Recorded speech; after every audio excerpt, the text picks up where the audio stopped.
పెడితే తమిళనాడులో తెలుగు వర్షన్‌కి ఒక 5 స్క్రీన్‌లు కూడా దొరకలేదు.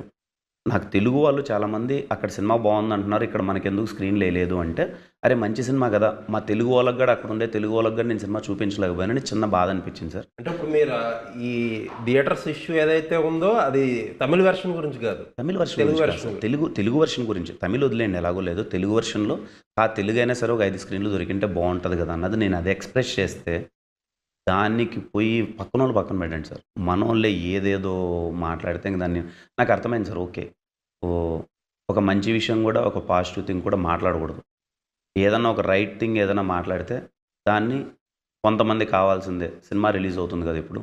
దీనికైనా సింపతి ఏమన్నా వాడుకుందామని చూస్తున్నాడు సార్. రిమైనింగ్ ఏది నాకు బాధ అనిపించలేదు నిషాంత్ సార్. నాకేది బాధ అనిపించలేదు. సినిమా చూడకపోని నచ్చితే చూస్తారులే. సింపతి అనే పదం నాలాంటి వాడి మీద వాడడం అనేది కరెక్ట్ కాదు సార్. ఎందుకంటే లైఫ్‌ని రిస్క్ చేసి జాబ్ వదిలేసుకొనొచ్చాం.